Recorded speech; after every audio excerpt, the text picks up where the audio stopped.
Welcome to Electrified. It's your host, Dylan Loomis. A quick thank you to my newest Patreon supporters, John and Neil. I greatly appreciate it. And honestly, to all of my patrons, I've been blown away by your choosing to support the work that I do on this channel. So thank you all very, very much. But getting right into it, we get some very interesting footage from Sandy Munro on Tesla and Ford. Looking at this tweet, Holmar's catalog had some great stuff on Twitter over the last 24 hours.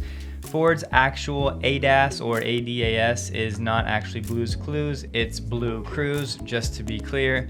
So we'll get to this here in a second, but Elon did have some responses to the video. He says FSD Beta 9.2 is actually not great, but Autopilot AI team is rallying to improve as fast as possible. We're trying to have a single stack for both highway and city streets, but it requires massive neural net retraining. This, of course, is being blown way out of proportion by the media headlines right now. He did say he just drove the FSD Beta 9.3 from Pasadena to LAX, and it is much improved. So this could be good news for the release of 9.3, maybe a few weeks into the future, as Elon is clearly driving it now. But back to this tweet right here. So as you'll see in the video, basically Sandy gave very high praise to Tesla and took some direct shots at Ford while he was in the car with a Ford employee. But Elon, of course, was kind of knocking down Tesla after receiving praise from Sandy Munro, saying, hey, that's great that Sandy thinks that, Tesla Autopilot and FSD is great, but we're just getting started and it's going to get much better. So in a way, honestly, this is almost like a humble brag from Elon saying that, yeah, Sandy, one of the most revered people in the industry, thinks it's very good, but it's about to get better. And Holmar's kept it going on Twitter, sharing the infamous Navigant chart that basically has Tesla dead last when it comes to driver assistance systems.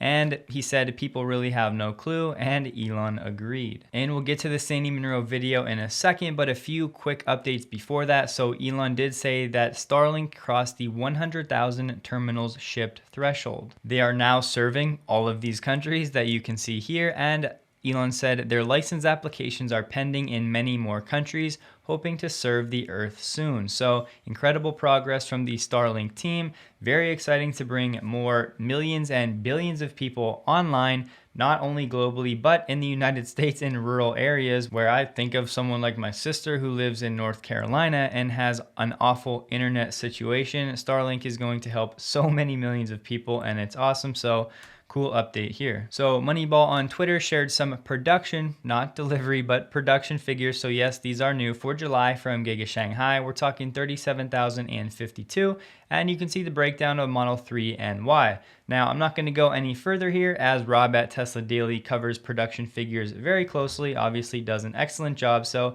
be on the lookout for that. But I just wanted to let you know quickly, that's what we're looking at for July. So James on Twitter shared an excellent chart, and it's a comparison of the relative financial strength of several major international automakers, and he says higher is better. So this might be hard for you to see, but as you can see, Tesla is this bar on the far right, up above 14 for the Altman Z-score. I'll explain what that is momentarily. And all of the other automakers, we have Honda, Toyota, Daimler, GM, VW, and down the list, not even close to where Tesla is at for the Altman Z-score. And remember, the higher the score, basically the better the financial health. So the explanation from James is it's a complex overall financial strength score that applies predetermined coefficients to ratios of metrics like assets, liabilities, revenue, earnings, and market capitalization.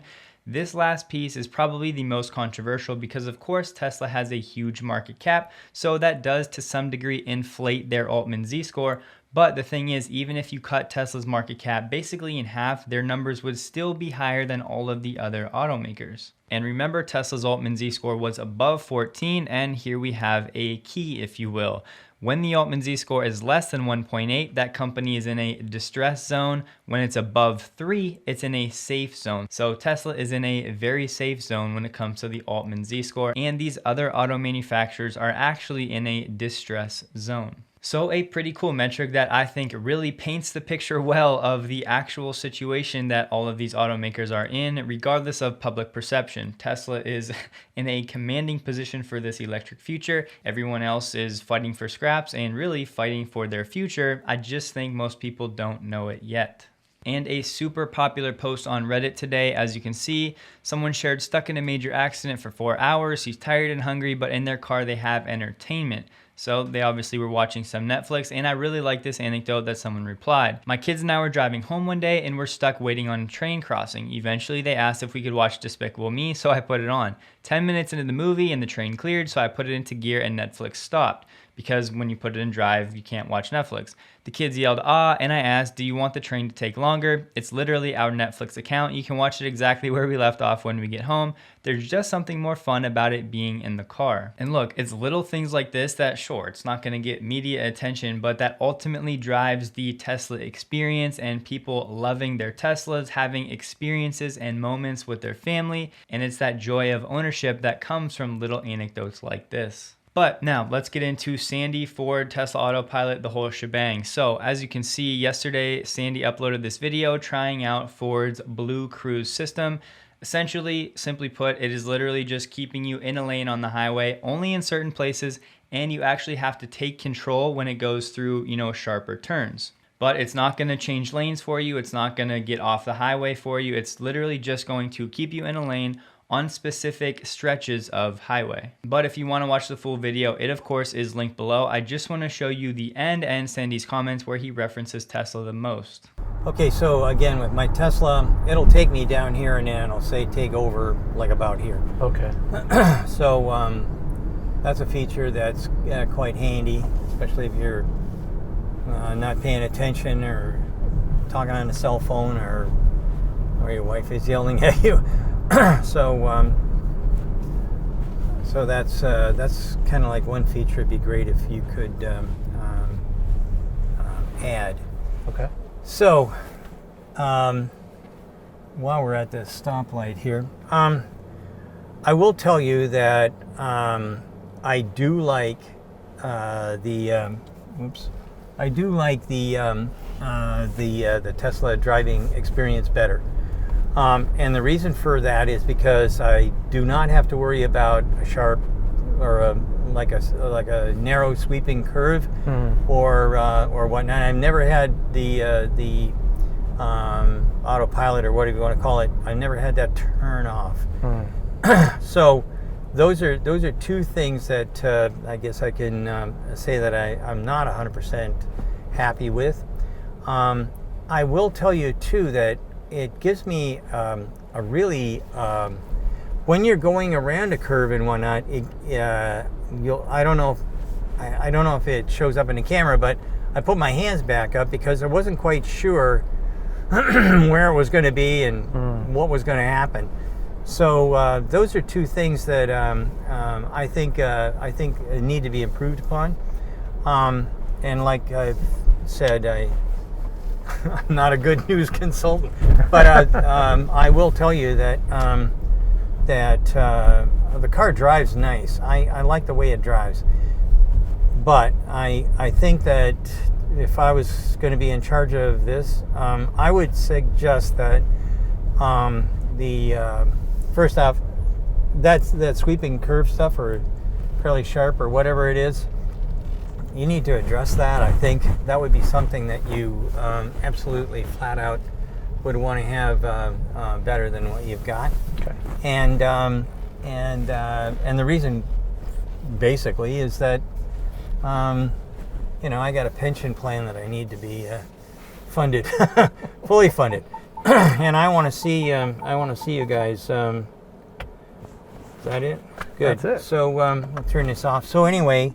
All in all, it was okay, but I guess I've been a little bit spoiled by watching what Tesla's been doing with the full self-driving beta. That is really impressive, and I'm going to suggest that somehow, if you can, get your hands on that and try it out. It'll help you understand what I was talking about as far as improvements are concerned. So.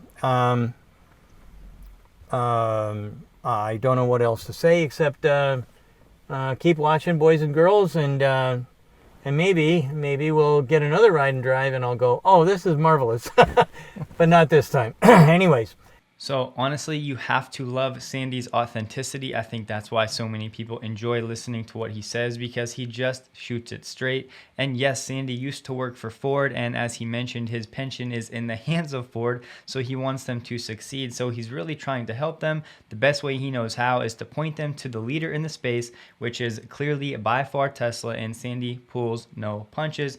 Tesla, FSD, and even autopilot is just on a different level, especially when it comes to navigate on autopilot. These other automakers aren't even playing the same game. So yes, a lot of work to be done for Tesla still, but even more work and a ton more work for these other companies to do to even catch up to where Tesla was maybe even a year ago. So this Blue Cruise might have been impressive a few years ago, but today it's really nothing special.